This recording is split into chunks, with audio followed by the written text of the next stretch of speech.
করে মিরপুর 12, 13 বিভিন্ন জায়গায় তখন ছাত্র আন্দোলন হয়েছে এবং এই ছাত্র আন্দোলনকে দমনের জন্য আওয়ামী লীগের নেতা কর্মীরা বিভিন্ন জায়গায় ছাত্রদের উপরে তারা চড়াও হয়েছে এবং বিভিন্ন জায়গায় গুলি করেছে এবং সেখানে অনেক লোক অনেক ছাত্ররা মারা গিয়েছে। সেই ঘটনার প্রেক্ষিতে আমরা শামীম হাওলাদার নামে একজন ছাত্র মারা গিয়েছেন। সেটা এই ঘটনাটা ঘটে 20শে জুলাই।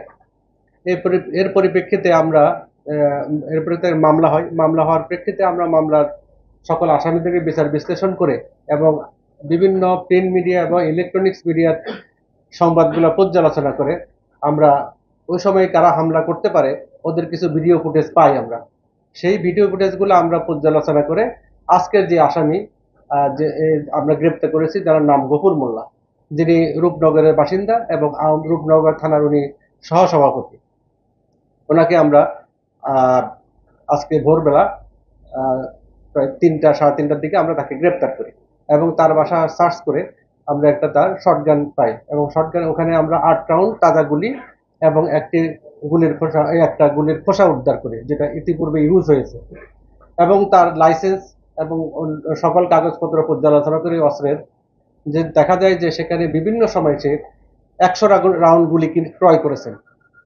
এর মধ্যে মাত্র 8 রাউন্ড গুলি আমাকে দেখাতে পেরেছেন, আর বাকি যে 92 রাউন্ড গুলি উনি ইউজ করছেন, কোথায় ইউজ করছেন সেইটার জন্য সত্য দিতে পারেন নাই। এতে সহজে উনি পরবর্তীতে স্বীকার করে যে উনি বিভিন্ন সময় এই ছাত্র আন্দোলনের বিভিন্ন জায়গায় উনি গুলি বর্ষণ করেছেন, যার পরিপ্রেক্ষিতে এই গুলি সংক্রান্তে কিন্তু উনি কোনো আইন শৃঙ্খলা বাহিনীকে উনি অবহিত করেননি এবং কোনো জিডিএ সংক্রান্ত কোনো আইনগত ব্যবস্থা গ্রহণ করেননি। উনি প্রাথমিকভাবে আমাদের কাছে এই বিষয়টি স্বীকার করেছেন এবং এছাড়াও আরো একটা মামলা সে ঘটনা ঘটিয়েছে যে এই ঘটনাটা ঘটে মিরপুর অরিজিনাল 10-এ। সেই মামলায় উনি এজাহারভুক্ত আসামি, সেখানেও একজন ছাত্রকে গুলিবিদ্ধ হয় এবং সেই ফুটেজ আমরা সংগ্রহ করেছি। উনি ভিডিও ফুটেজ গুলা আপনারা ইতিমধ্যে হয়তো বা পেয়ে গেছেন। ভিডিও ফুটেজে কিন্তু উনি অস্ত্র হাতে নিয়ে এবং ছাত্রদের উদ্দেশ্যে উনি যে যাচ্ছেন সেটা কিন্তু সহজে দেখা যাচ্ছে। এই ছিল আমার সংক্ষিপ্ত একটা আর কি বক্তব্য।